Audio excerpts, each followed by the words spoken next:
Welcome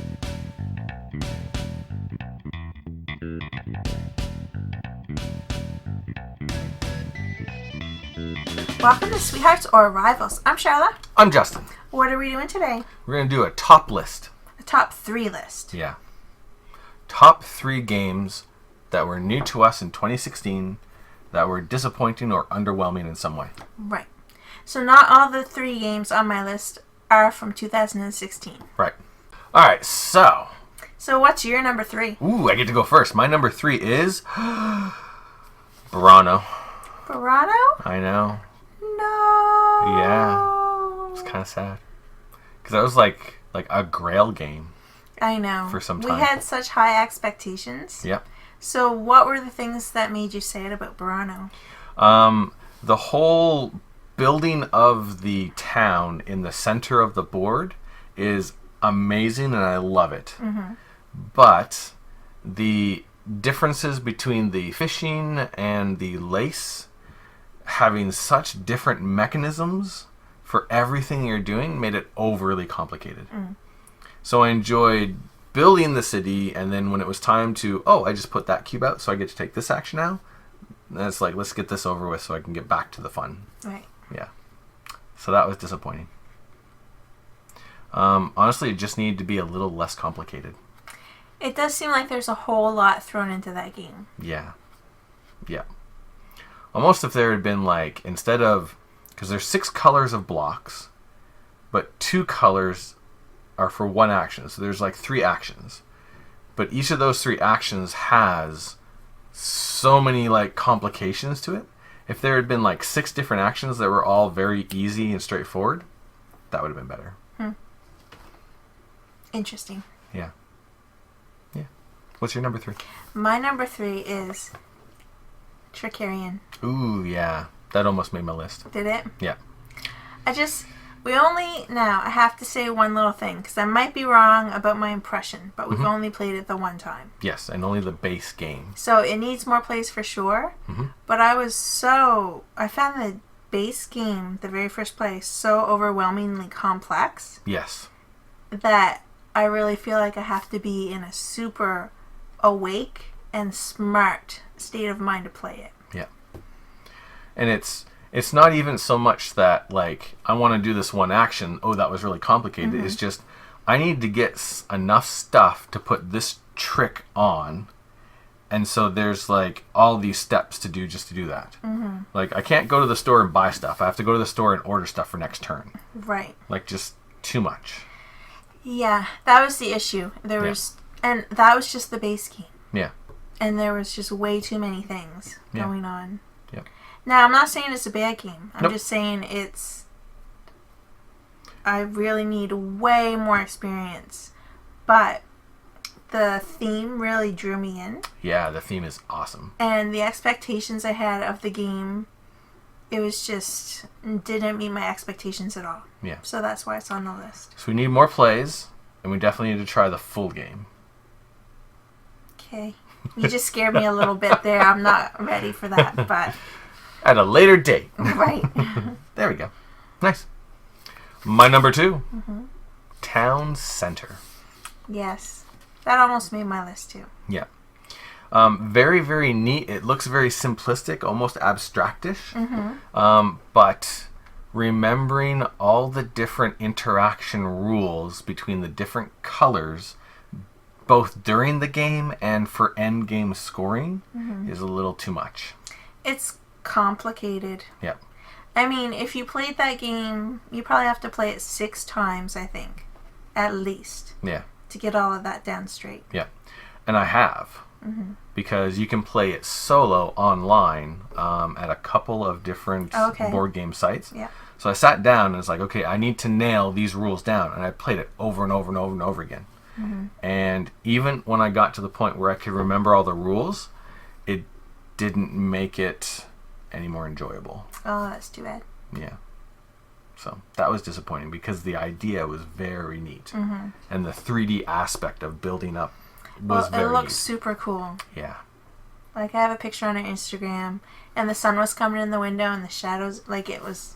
Very cool. It looks really awesome. Yeah. Yeah. But disappointing. Yeah. What's your number 2? My number 2 is probably going to make people angry as well. Awesome. Anger. Imperial Settlers. Ooh.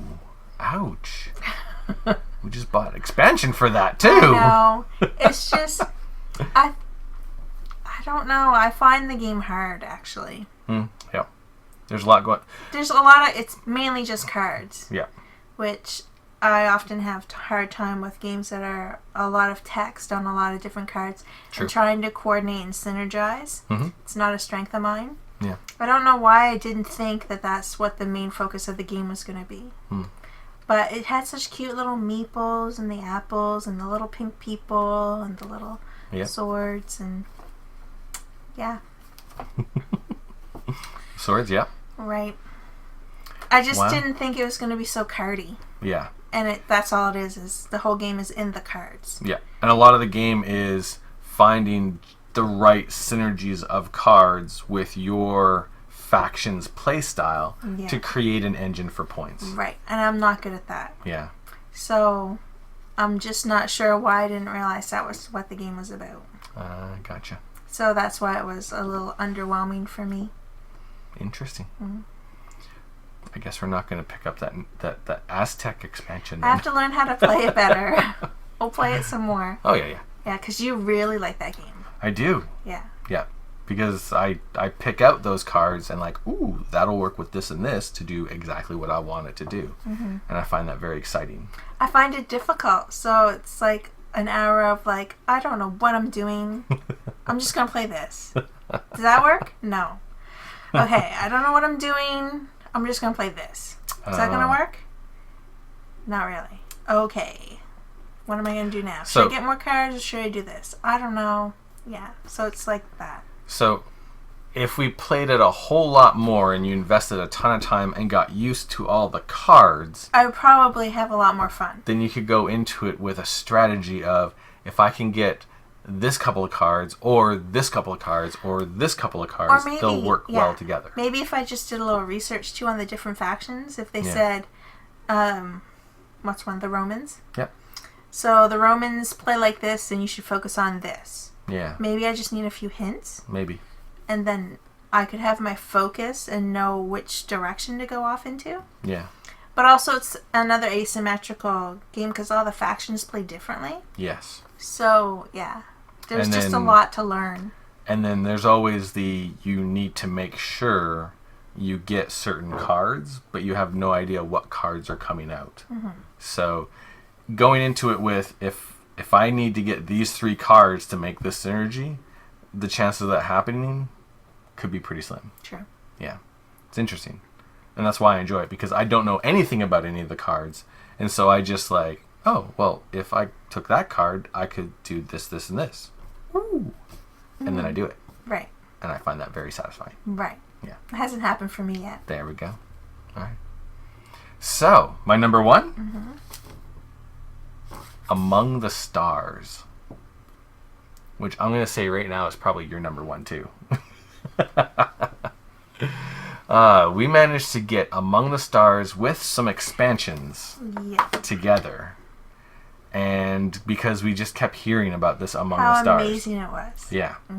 And I enjoy card draft games like Seven Wonders. And this was like Seven Wonders, but apparently with a better theme. Yes, that was the claim that we heard. Yeah. And I did not find that I found it false. Yeah. I found that misrepresentation. Ooh. And misrepresentation. Right, of their words. Yeah, I didn't feel the theme whatsoever. No, I just saw colors and ugly pictures. Unpleasant pictures. And trying to get the cards to coordinate with each other was the only enjoyable part of the game, which was very low enjoyment. Yeah. Yeah. Because if I want to play like a set collection gathering game with colors, I'd probably rather just play Uno. We're not playing Uno. I know. Yeah, it was... Like, it wasn't good at all. No. Not for me. At no point did I ever feel any kind of thematic connection with what I was doing. Like, ooh, I'm building this wondrous space station that can do all these things. Nope, not at all. It's just, will this give me a point? Maybe. If I do this, hey, that'll give me a point. Like, complete disconnect between theme and the game. Yeah, me too. Yeah. Oddly enough, the new one that's just coming out, Fields of Green? Yeah, that's what it's called. Yeah. Does have me interested because there are interconnections between the cards. You need certain cards in order for other cards to actually make fields work. I won't buy it. I don't want to run out and buy it, but if I had the opportunity to try it, I would. I would try it at a board game cafe. Yeah. But I'm too scared of it being too similar to Among the Stars, even though it's more colorful looking. It's it's prettier. Yeah. But I'm too scared it's just like Among the Stars. Yeah. And I've seen enough of it that makes me think it's not. Similar mechanisms, but a much stronger connection between what you're trying to do and its theme, which I think is going to be much better. So, I'm interested in trying that. Yeah. That was my number one. That was our number one. That was my number one, too. I knew that was going to be your number one. I knew it was going to be my number one. There you go. Yeah. Was that the whole inspiration for the list? Sure. No, it wasn't. That would be really mean. Yeah. We're not that mean. Nope, not at all. Although I was pretty mean. That Uno thing was like, sorry about that. Oh, I'm going to get harsh. comments about that. Yeah. Oh, well. Charla comes out. Bring them. Yeah. There you go. Right on. So that was our list. Top 3 games new to us in 2016 that we were disappointed or underwhelmed by. Right. Yeah. Right on. Thanks for watching. Thanks a lot. We'll see you in the next video. Laters.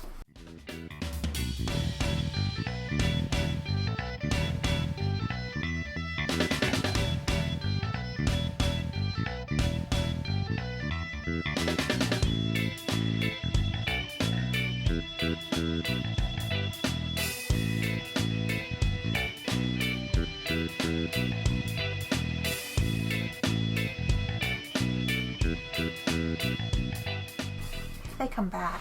They come back. Please come back. Oh my, that's great.